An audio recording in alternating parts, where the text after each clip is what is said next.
PM. Tu ce faci? Încep vlog cu gura plină. Ia. Bună ziua! Ce faceți? Hei, salut! Au trecut 2 zile de când nu am mai filmat. Ia uitați aici. Ce-am făcut? În 2 zile? În 2 zile am îndesat tot ce aveam. În 2 zile am văzut multe mașini cum se bușesc la intrarea pe ferii și ne-am bucurat enorm când am lăsat bicicletele pe spatele mașinii, că ar fi fost în jumate, bicicletele jumate, mașina jumate. Deci la întoarcere am spus înainte să plecăm de pe insula Lonisos, hai să încercăm să băgăm bicicletele înăuntru, că așa și așa au făcut treaba, suportul de la biciclete, că pentru că tot timpul ne trebuia mișcăm să mai ai simplu. grijă la el, să se balansa dacă erau gropi foarte mari, deci tot timpul trebuia să fii cumva cu grijă. Și atunci, dacă tot nu era doamna în spate, zic că poate în cap și au încăput. Au încăput, adică sunt așa, parcă avem o șură aici în spate, dar sunt înăuntru și asta e cel mai important. Iar ieri la urcarea în feribot, când coborau mașinile, fiecare mașină, boom, își lovea fața de pe jos. Deci nu ne-a venit să credem. Chiar am zis că un ghid despre insulele Sporades și cum să mergi, cu ce feriboturi să mergi, pentru că am stat atât de multe zile încât cumva chiar știm toate informațiile. Da, sunt câteva informații de bază. Deci așa își bușeau oamenii mașinile, nici nu știau ce li se întâmplă și nimeni nu făcea nimic, adică era așa ca și cum, se ai bușit mașina. Platforma de coborâre de pe feribot era prea joasă, probabil, nu știu exact, Da. se făcea un balans acolo. Eu am sperat că nu o să mă frec pe jos, pentru că eram totuși doar cu mașina care e relativ, nu e nici înaltă, nu e nici joasă, e medie. Și totuși, Și totuși la intrare mi-am frecat priza de la... care e destul de josă. care e destul de joasă. Asta e, nu a fost Priza pentru de la noi, n-a acrylic. fost o pagubă, să spun așa, cred că funcționează în continuare, o să verific asta. Dar dacă aveam suportul, l-am fi făcut praf, cu biciclete, cu tot, ar fi Ar fi rămas mașina căzut acolo acolo. suspendată. Da, Deci chiar ne uitam că, e un eșec destul de mare așa pentru un om să-și spargă bara aia în momentul în care aterizează sau spatele în Și asta funcție nu de se mașină. întâmplă la toate feriboturile, apropo, se întâmplă Dacă la nu știi două cu ce dintre feribot ele. să mergi. Da, dacă nu știi Da. cu ce feribot să mergi, noi Dar am ales. dacă cumva, nu știu dacă sunt mulți oameni care călătoresc în insulele astea, Skiathos, Skopelos și Alonisos, dacă credeți că v-ar fi util un ghid, atunci scrieți-ne în comentarii, ca de obicei. Dar să ne scrieți mai mulți ca să știm dacă merită să-l facem Da, sau nu. adică să ne scrieți și cei care nu ne scrieți de obicei, dacă chiar mergeți Sunteți și dacă interesați. va fi Da. util. Pentru că pentru noi înseamnă timp și dacă nu e de interes, n-are niciun Noi nu rost îl să-l facem. Da. Între timp am ajuns în Bansko! Bansko, una din stațiunile de iarnă ale Bulgariei. Și de vară, se pare, când am ajuns aseară, era plin de mașini de București, așa-i? Da, erau Da. vreo 4 mașini de București în parcarea asta a hotelului. Noi n-am mai fost niciodată, o să mergem puțin să... Eu nici nu știu că există. Eu am mai auzit așa, noi nu suntem cu schiul și atunci nu prea avem de unde să știm. O să mergem să vedem orașul Bansko, după care ne ducem la altă cazare, cea în care am ajuns aseară n-a fost strălucită, pe noroc am luat doar o noapte. Da, dar putem să vă și spunem, adică nu vă recomandăm neapărat cazarea asta, Hotel Iceberg se numește, cred că, ceva de genul ăsta. Dar nu ni s-a părut faină cazarea. Mergem să dăm o tură prin centru, după care ne ducem la următoarea cazare, că de la 14 check-in-ul, și apoi încercăm să vedem ce se mai poate face prin Bansko vara, domnule. Ce facem Bansko vara? Da. Hai să plecăm. Am înțeles că e raiul expaților Bansko în Bulgaria și Bulgaria e și cea mai ieftină țară din Uniunea Europeană, din ce am înțeles. Cred că da. Per total, stațiunea din exterior, că încă n-am ajuns în centrul orașului, e foarte frumușică, e aranjată, are multe hoteluri și foarte ieftine în perioada asta. Adică găsești un hotel la 200 de lei cu mic dejun inclus, 2 persoane, un hotel fain, cu notă bună. De exemplu, fain. Ce am ales noi a fost la 200 de lei, dar nu a fost fain. Astăzi schimbăm tot pe unul la 200 de lei, o să vedem cum va fi acela. Da. Bine, cel pe care l-am ales astăzi, ar avea și spa, n-am intrat în spa, dar avea câteva probleme, așa el, dar nu era neapărat atât de rău. Adică era un hotel cam de nota 8, din punctul nostru de vedere. Una peste alta, stațiunea mi se pare așa că s-a dezvoltat cumva haotic și în primul rând sunt multe cazări, nu știu câte dintre ele chiar au turiști sau nu. O să vedem puțin și ce înseamnă centrul. Am înțeles că stațiunii. orașul e foarte frumos, orașul Bansko, dar n-am apucat să-l vizităm pentru că aseară am ajuns la ora 11. Am luat feribotul dinspre Salonic înspre dinspre Alonisos spre Salonic și de acolo am mai făcut 4 ore parcă, până în Bansko, deci destul de aproape. Am plătit pe autostradă din Salonic până la graniță doar 4 euro pe mașină. Center, uite, în dreapta. Old Town. Dar după cum vedeți, mie mi se pare foarte aranjat orășelul ăsta. E așa aranjat, frumușel, nu are gunoi, nu e mizerie, e drăgălaș. Aici este și o... Ia să vedem dacă pot să vă arăt cu un zoom. O apă care trece și curățică albia, e chiar interesant, are pietre albe așa mari. Dar revenim când ajungem în centru. N-am mai văzut de mult un loc cu atât de multe indicatoare de staționare interzise și oprirea interzisă. Dar am găsit o zonă de parcare și se poate scana codul cu telefonul ca să parchezi. 404 e not found. Nu merge scanarea. By card, ia să vedem următoarea. Hai să vedem dacă alta merge.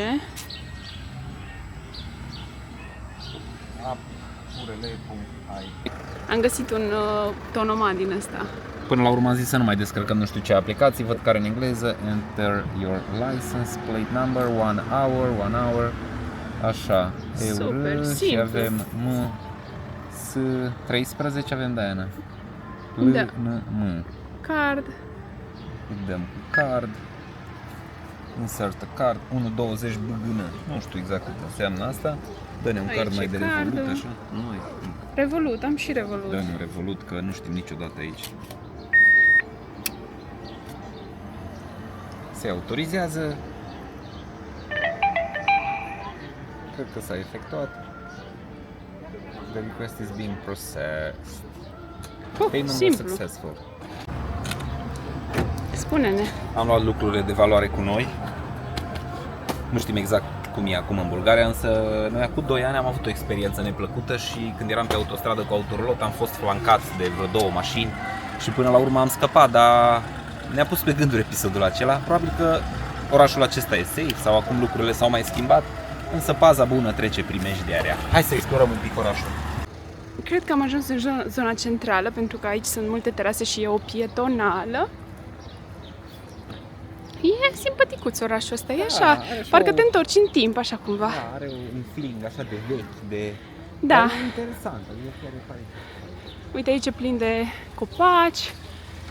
Am văzut că sunt mulți turiști de-ai lor, că vorbeau bulgară sau o limbă pe care noi nu ne cunoaștem, Dar se cunoaștem, vedea dar... că nu sunt de aici, că și ei se chinuiau să afle cum e cu parcarea. Da.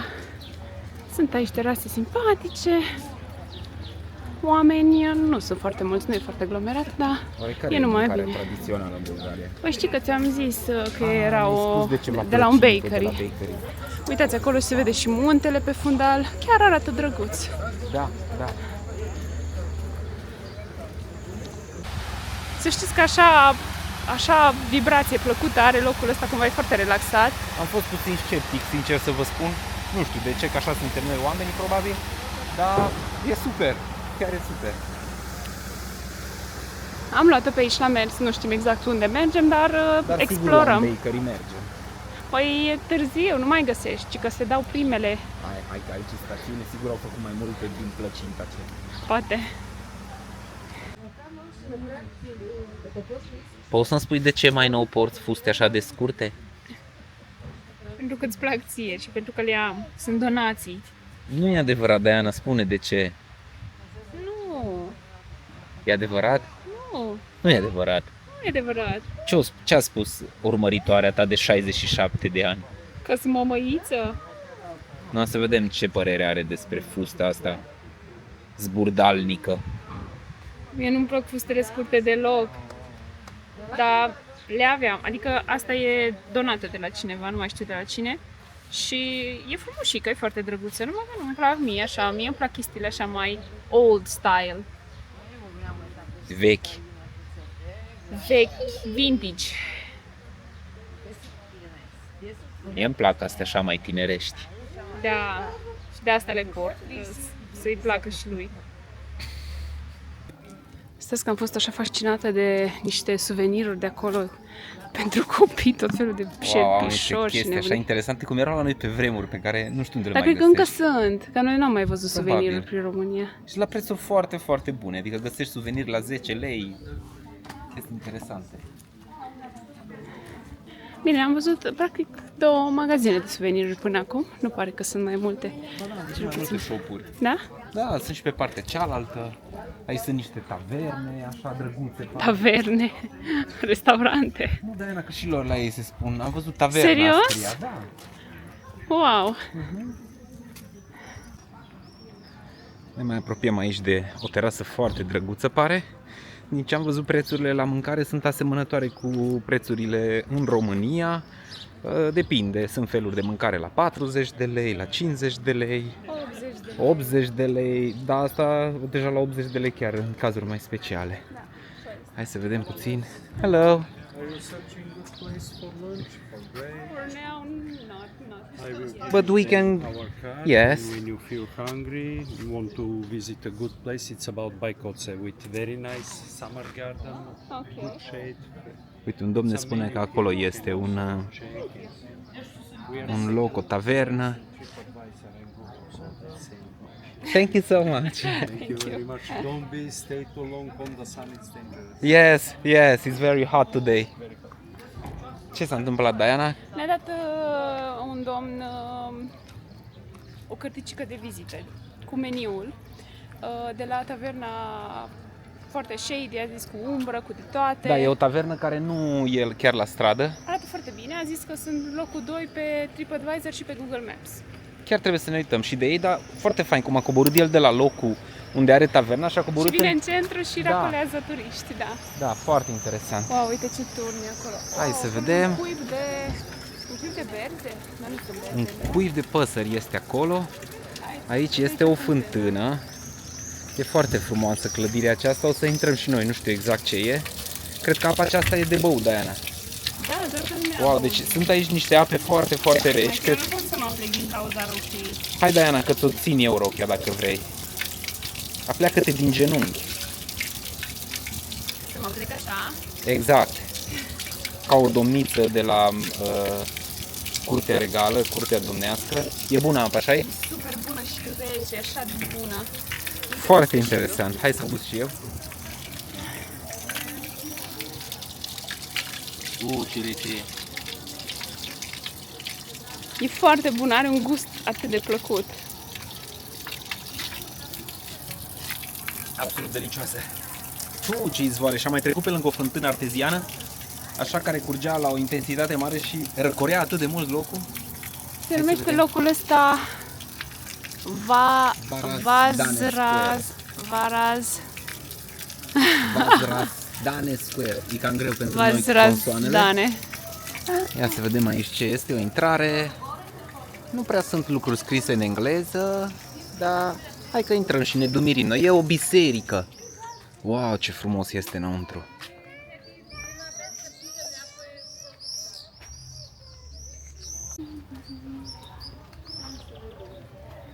E o biserică, are o curte minunată. Biserica aceasta e făcută din piatră, are niște copaci imensi. Ia uitați-vă și voi ce brazi sunt aici. Nu prea este lume înăuntru și din păcate nu există panouri în limba engleză cu descrierea obiectivelor.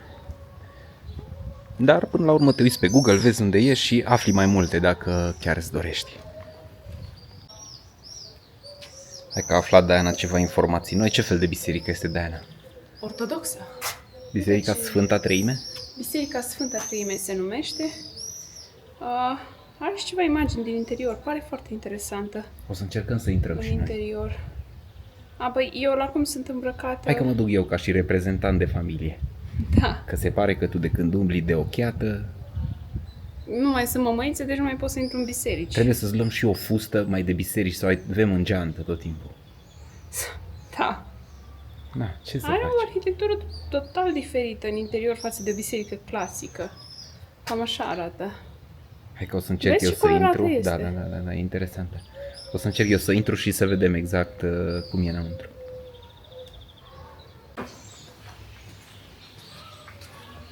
E foarte liniște în biserică, de fapt aici în curtea bisericii și e așa de multă natură, iar toată biserica e împrejmuită de zidul acesta, care văd că mai are acolo și alte lucruri. Hai să încerc să intru în biserică prima oară, să vedem dacă o să reușesc. Da.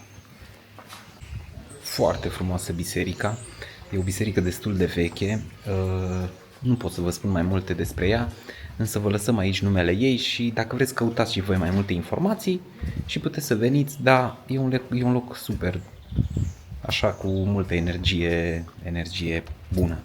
Am găsit, cred că, Diana, un loc prin care putem să ieșim pe cealaltă parte. Asta e foarte fain. Da, e foarte frumoasă biserica, o să vezi pe vlog. Ai putut să o filmezi? Da, nu știu dacă era voie neapărat, dar nu am văzut să scrie că nu ar fi voie, nu mi-a spus nimic doamna care era acolo, deci... Hai, să mergem. Zice că este un simbol național al Bulgarian Revival. Revival ce înseamnă? Revival înseamnă Renaștere? Renaștere, da. Ce ai mai aflat despre ea? E mult aici. Deci vă uitați. Hai că am ajuns la zona pe care am văzut-o și din fotografii. E așa o zonă cu fațade foarte frumoase ale clădirilor și ia uitați acolo cu muntele pe fundal. Parcă ești undeva în Alpi.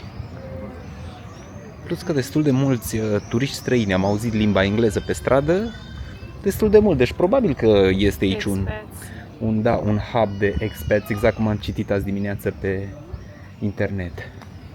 Vă arătăm mai multe cadre în timp ce ne apropiem. Dani, e așa de amuzant că de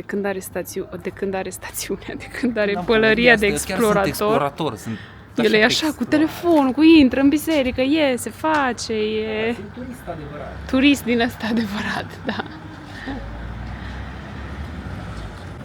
Am dat un tour până mai încolo, unde sunt ceva lucrări pentru drum și ne-am oprit și ne-am întors, dar cam asta e imaginea centrală. Se văd munții pe fundal, biserica aceasta, clădirile, relaxarea oamenii, sunt puțini oameni, probabil și cum e ora prânzului și atunci nu sunt oamenii pe stradă că e foarte cald, dar e foarte, foarte plăcut.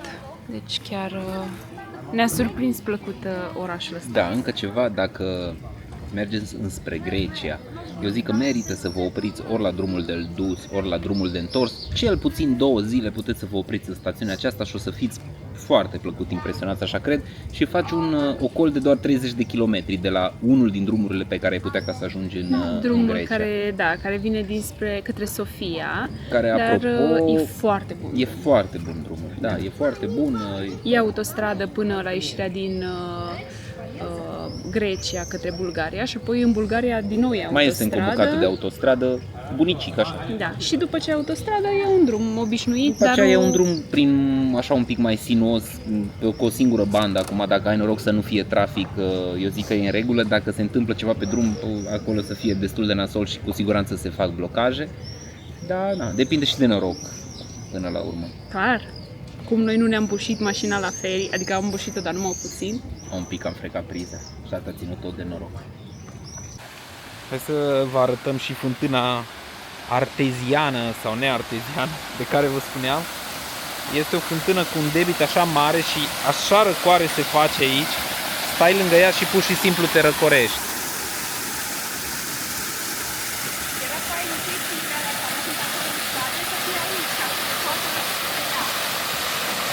Da, nu cred că ați auzit-o pe Diana, dar avea o idee năstrușnică. Lasă, Diana, că facem la noi acasă așa cu fântână care te șpreiază. La noi acasă e frig. Ce ai spus? La noi acasă e frig, zic. Nu trebuie fântână care să te șpreie. Wow, ai simțit răcoarea? Da. Oare fântâna asta îți ridică și ție fusta de la... Cum... Nu mi-o ridică, Dani, nu totul poate să ridice mie fusta. Da, ai văzut că eu dacă suflu se ridică. Tocmai am făcut check-in-ul pentru cea de-a doua noastră cazare din Bansko. Cât ai plătit, Dani, pe cazarea asta? Am căutat, păi stai să-ți spun că am căutat locul cu cea mai mare notă și cu cel mai mic preț. Am plătit 129 de lei pentru 2 persoane pe noapte pentru acest loc. Stați așa că vă și spun exact. Dar e foarte curat, 125 de lei. E foarte curat, nu are mic dejun inclus, dar e mult mai frumoasă, să spun așa, mai curată. Mai curată, mai frumoasă. Mai îngrijită, da, decât cealaltă cazare pe care nu v-am mai filmat-o, pentru că am ajuns aseară târziu. Era în plan să stăm acolo 2 nopți pentru că aveau și mic dejun, era mai scumpă cazarea, dar nu ne-a plăcut. Păsoapele nu erau curate, erau câteva lucruri așa lăsate la întâmplare. Și am ales cazarea asta și costă 29 de lei să te poți caza. 125, 126 de lei să te poți caza, e wow. Da. Și foarte aproape de centru, adică suntem la 600 de metri de centru. Da. Aici este baia, oglindă, toaleta, un duș acolo. Avem aici televizor și ușa de ieșire. Salut! Și așa arată din colțul ăsta. E incredibil ce poți obține, adică mi se pare ai frigider, ai un fierbător, ai cafea, Wi-Fi. Ce-ți poți dori mai mult? E foarte fain, mi se pare că să poți obține la un preț atât de mic asemenea servicii, mi se pare că e incredibil. Chiar e... Adică e un preț de hostel mai degrabă decât de hotel sau, mă rog, e o pensiune sau cum să zic. Ne punem puțin la muncă și apoi vine ora cinei. Ieșirea noastră de seară. E așa interesant că am început să ne plimbăm pe aici și mi-a mai oprit un domn astăzi care ne-a chemat înăuntru la el la restaurant. Și au restaurante chiar tradiționale și au așa o tehnică foarte prietenoasă prin care te abordează, dar te abordează într-un mod foarte frumos. Și nu știu, noi chiar o să mergem la cel care ne-a abordat prima oară, că așa am simțit că era un om ok. Dar și domnul acesta care ne-a abordat era simpatic și spunea că are produse locale, brânzeturi aduse din munte. Nu știu, mă mir așa, adică știu să facă comerț, da, să-și vândă serviciile, produsele. Acum suntem în centru vechi, care tot este exact așa cum vedeți aici, adică pe jos are piatră și clădirile sunt din piatră, gardurile din piatră. Taverne locale. Practic așa arată gardul înainte să îl... cum se zice? Gardul? Da, ăsta este exact ca celălalt, doar că celălalt are pe el... Da. Cu ce dai pe gard? Scapă cu cuvânt. Da, că noi avem gard dar așa arată și apoi se face așa. Deci se dă stratul ăsta. Așa, tencuială, stratul de tencuială. Ăsta era cuvântul care îmi lipsea. E foarte puțină lume, restaurantele erau încă goale pe drum. Cred că de acum urmează să se deschidă. Da, poate, s-a mai lăsat. Și uitați o chestie foarte interesantă. Există aceste afișe comemorative, să-i spunem așa. Afișe comemorative. Da. Practic le-am găsit pe fiecare casă. Noi am tradus să vedem cam ce înseamnă și ele sunt cum e la noi când se pune părăstați, de exemplu. E o reamintire la un an de zile sau la o perioadă de când a murit cineva din casa respectivă. Da, de exemplu, acolo e 25 și 1. Și am văzut că la cele la care este un an este și acea panglică neagră. Da, e o rugăciune și o amintire că a murit de nu știu cât timp. Astea se regăsesc aproape pe toate casele. Deci acolo unde cineva a decedat se pune un astfel de anunț, un astfel de... Da, și sunt 1, 2, 3, 4, 5, probabil în funcție de... persoanele care nu mai trăiesc acolo. Da.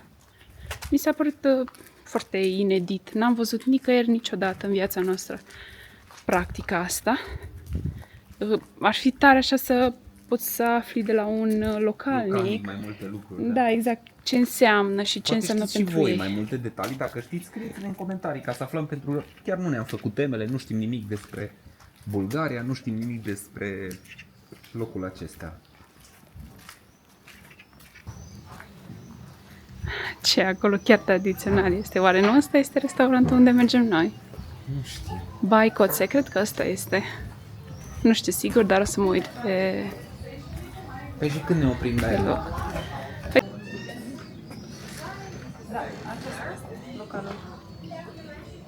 Acesta este localul. Da. Wow! Deci astăzi E la foarte frumos. aproximativ ora prânzului. Da, am filmat, este pe filmare când a venit domnul la noi. Era pe filmare? Da. Ah, ok. Cert este că am zis, ne-am uitat puțin pe Google Maps și am văzut că într-adevăr e un loc special. Așa că am făcut câteva screenshot-uri la mâncarea pe care o vreau. Și am zis că venim aici în seara asta. Și uite că aici am ajuns întâmplător. Stăm afară. Foarte, da, stăm afară. E foarte frumos locul, are așa niște blănițe pe scaune, pe mese are niște fețe de masă tradiționale. E super. Este superb. Foarte frumos. Oare putem să stăm sau să întrebăm dacă Da, putem să întrebăm.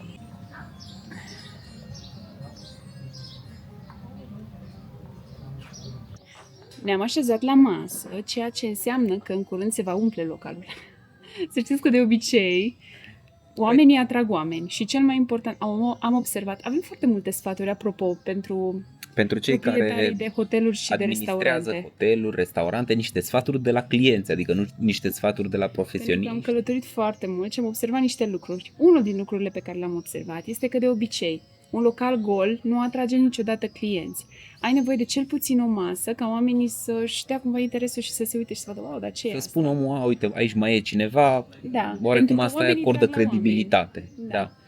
Și cred că asta, dacă să ai primele două mese cu cineva, eu cred că merită să, nu știu, să le iei pe om de pe stradă și să-i spui vino la mine ca să te servesc cu o bere și sau cu ceva uite, we have gratuit. a special, avem o ofertă specială și uite, dacă vă așezați pentru voi, dacă vă așezați la masă, o să vă dăm O reducere de jumătate sau ceva, nu știu, dar trebuie să vă dăm fie... desertul gratis și este o cheltuială minimă pentru tine, dar e foarte fain să ai cel puțin o masă ocupată. Un alt lucru foarte interesant care s-a întâmplat astăzi, cineva de aici, de la localul acesta, sau care era angajat, dar era un om foarte serios, așa și bine instruit, stătea și aștepta pe alea principală. Ai spus că l-ai filmat. Da, dar asta vreau să vă spun, că dacă ai un restaurant care nu este, nu știu, chiar în buricul târgului, tu poți să te duci și să-ți faci reclamă în buricul târgului, vii cu un pliant, vii cu o carte de vizită sau cu o ofertă și îți aduci omul la... Era un om și foarte, foarte prietenos, Da. era ospitalier, așa serviabil, dar localul ăsta are recenzii foarte bune și noi știți deja, probabil dacă ne urmăriți de ceva timp, că noi ne axăm pe recenziile pe care le au localurile pe Google Maps, pentru că acolo vin oamenii și își spun părerea, îmi spun dacă au fost mâncarea bună, dacă oamenii au fost ospitalieri și e foarte important, mi se pare, că până la urmă vin concediu poate o dată pe an, poate de 2 ori pe an și îți dorești o experiență la cote. Da, și în plus plătești o anumită sumă pe masa pe care urmează să o consumi, iar dacă, de exemplu, și cazul că Diana gătește bine, mie îmi place foarte mult cum gătește și atunci când vin la restaurant n-aș vrea ca să mănânc o mâncare gătită sub cea pe care o face ea sau să nu neapărat, dar să nu fie specială, să nu fie într-un anumit fel, pentru că oricum plătești o sumă de bani pentru mâncarea respectivă, adică nu venim la restaurant doar să mâncăm, venim pentru o experiență. Pentru experiență, mai precis de toate, așa este. Hai că o să vedem ce este pe meniu și mai revenim cu feedback. Alt lucru foarte important, puneți-vă, dacă aveți un restaurant, fotografii cu mâncarea, cum arată, adică asta cred că e un lucru extrem de important. Omul trebuie să poate să aleagă foarte ușor și noi alegem vizual mâncarea. Uitați, de exemplu, la 14 ai appetizer of the boss, îi spune, iar aici ai o fotografie și scrie că numărul 14 este acesta. E esențial, cred că atunci, mai ales când te duci într-o țară străină, să vezi cum arată felurile de mâncare, pentru că chiar dacă le găsești scrise în engleză, tu nu o să poți să-ți imaginezi cum anume arată. De fapt, în România, de exemplu, tu dacă spune tochitură, tu știi ce înseamnă tochitură, dar da. aici dacă îți spune pork with vegetables, tu nu știi. Nu ai de unde să știi cum arată sosul, cum e plating-ul, cam care e cantitatea, sunt lucruri pe care nu le știi. Dar și în România ar ajuta extrem de mult foarte mult. Să vezi mâncarea, să o vezi apetisant, așa fotografiat acolo. Până la urmă, un cuvânt nu îți va provoca atâta plăcere cât îți provoacă efectiv o fotografie. Așa este. Pentru că filmare nu poți să faci pe meniu, deci măcar fotografie. Se pot găsi și acolo variante fără probleme. De exemplu, dacă îți faci un meniu online și ai un scurt clip video cu 3-4 secunde cu mâncarea pe care urmează să o comanzi. Da. Deci sunt multe lucruri ar fi de spus, dar 12,5. Am comandat vinul casei. Vinul este 32 de lei, jumătate de litru. Apa era 4, parcă 10 lei. Și urmează să vină mâncărica. Nu contează Bine, a când. adus și gheață. Au servicii ireproșabile, Da, sincer. chiar au servicii bune. Mâncărița... am comandat niște vițel, cred că era un preț destul de măricel, vreo 75 de lei, și am mai comandat niște porc cu legume, care era... Nu mai țin minte, sincer, dar o să vedem pe nota de plată la final și vă spunem. Plus o pâine specială pe care o au ei, plus Un fel de niște lipie, așa. ardei copți cu ceva Niște ardei brânzică. copți. Până și ea a spus că va fi crede că va fi suficient, deci cred că am comandat multă mâncare. Ce avem noi aici? Au sosit ardei cu brânzica. Arată senzație. Chiar arată foarte bine. Au sosit la 2 minute după ce am dat comanda, cred că, cam așa. Spune-ne, Diana, ceva despre ei, în afară de faptul că ard. Arată delicios, Hai, sunt ardei degustă-i, că copți, nu-i la sunt mâncare. condimentați cu ceva ierburi și ulei de măsline și cred că usturoi pe deasupra. Deci oamenii ăștia știu să gătească dacă au pus usturoi peste ardei copți. Uite mă că bat cloc. Când mă gândesc că asta e ultima zi de concediu, îmi vine să plâng. Mie nu vine. Bine că și Eu eu abia vreau să mă aștept duc. ca și voi să ajungem.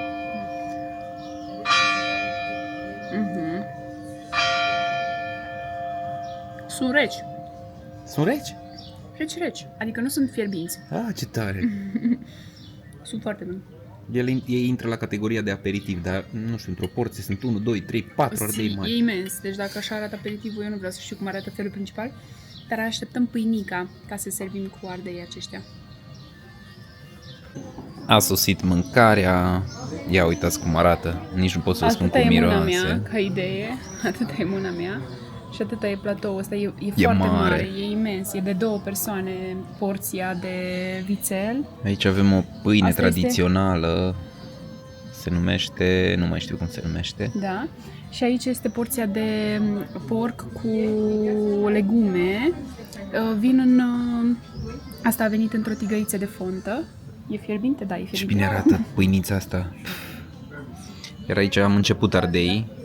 Cam așa arată mâncarea noastră. Arată foarte, foarte bine și miroase senzațional. Sunt super încântată de masa asta. Sunt foarte încântată. Wow. Wow, e așa de bună asta.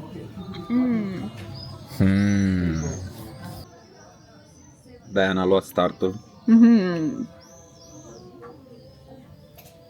Hai să vedem mâncărica aceasta cu porc. E foarte bună pâinica asta, într-adevăr e. E incredibil. E incredibil. Mâncarea asta seamănă foarte mult cu mâncare românească, dar o mâncare românească Făcută bine. făcută bine. Adică e o mâncare românească pe care nu o găsești în restaurant, ci mai degrabă la un punct gastronomic local. Tu ce ai acolo? Cărniță de porc? Uite, să-ți dau să vezi cât de tare e.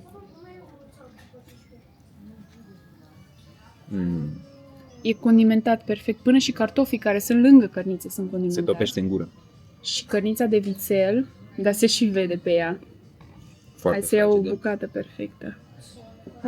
Am așa, e o bucată perfectă. Are un piure de cartofi, dar care are ceva turmeric, cred că, în el. Sau nu știu ce are, e galben.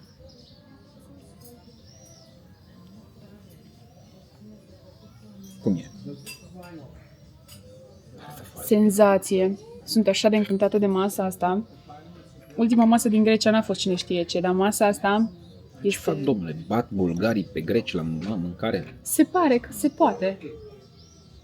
Sincer, așa, mesele la greci poți să nimerești și foarte bine, dar poți să nimerești și mai puțin bine. Adică de multe ori sunt fructe de mare prăjite acolo sau pește prăjit, care e cine știe ce. De multe ori cu cartofi prăjiți. Ia gustă. Te vezi, Dani? Foarte bun. Da. Deci, nota 10. Abia aștept să le dau un review pe Google. Probabil o să vă punem și vouă aici în descriere restaurantul, pentru că merită, chiar merită.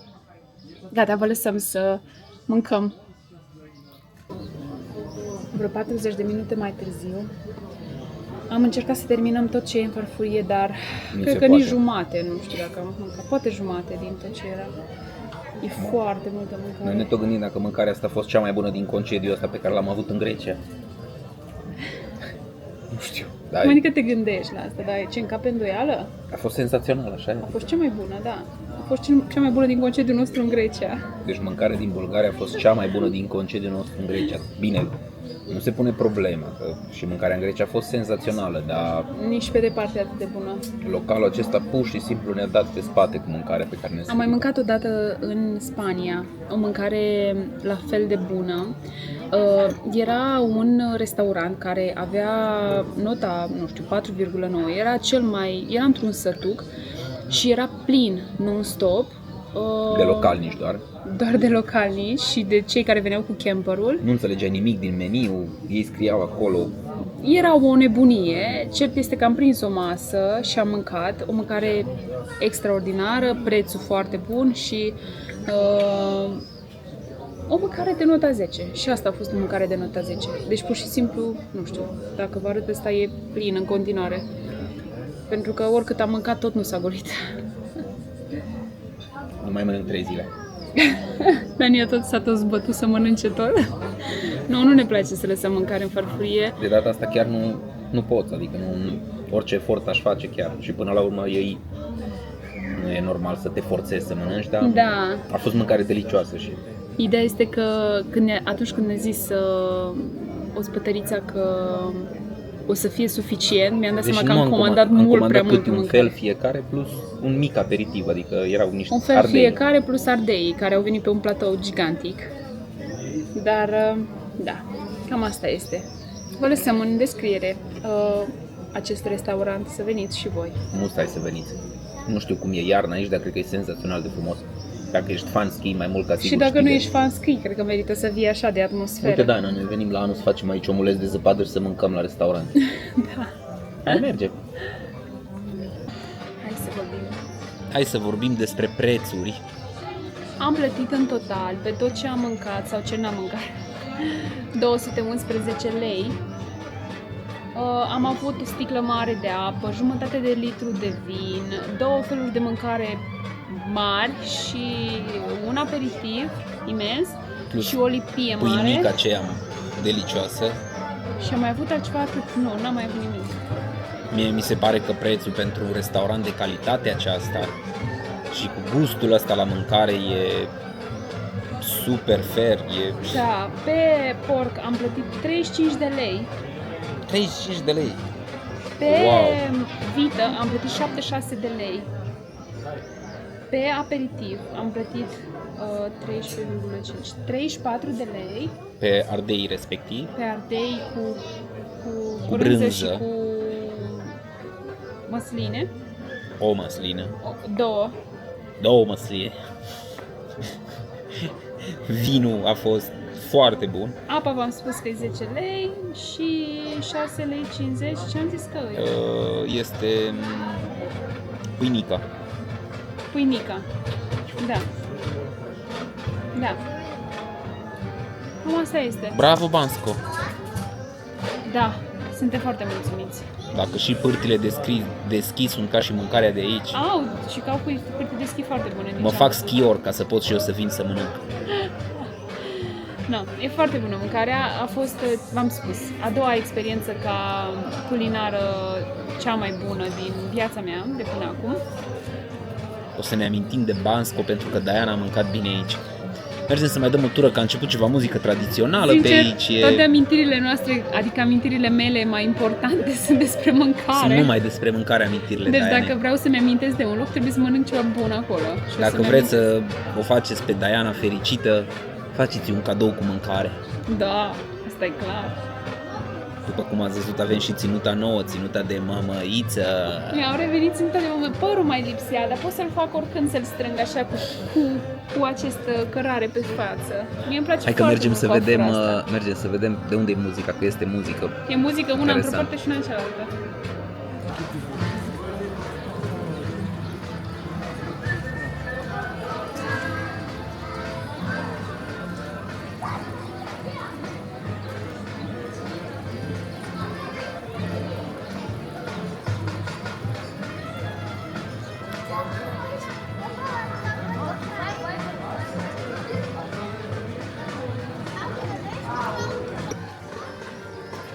Și uite așa, o oprire care de fapt nici măcar nu se dorea a fi o ședere, s-a transformat într-o experiență foarte, foarte plăcută. Cred că încă o dată am învățat că să pleci cu prejudecăți nu e cel mai bun lucru, niciodată. Dar toți le avem. Da, important este să avem curajul, să încercăm, să testăm și cu siguranță, dacă avem curajul, vom reuși să descoperim locuri foarte frumoase și oameni minunați acolo unde nici nu ne așteptăm. Așa este. Până data viitoare, Aici se încheie! aici se încheie vlogul din Bansko, un oraș care e frecventat în special iarna de către cei pasionați de sporturile de iarnă. Sunt mulți oameni și acum, dar sunt localnici din ce am văzut. Sunt bulgari, toți, majoritatea. Ne vedem pe Bile de vacanță! oare din Ați vacanță? dat like-ul ăla? Oare n-ați dat like-ul? Lăsați, nu dați niciun like, că nu contează. Adică contează, da? Nu contează, că contează. Păi dacă ei nu vor să-l dea... Da, păi dacă nu vreți, nu vreți, dar ar fi frumos să vreți, de ce să nu vreți? Wow, ce apus! Se vede.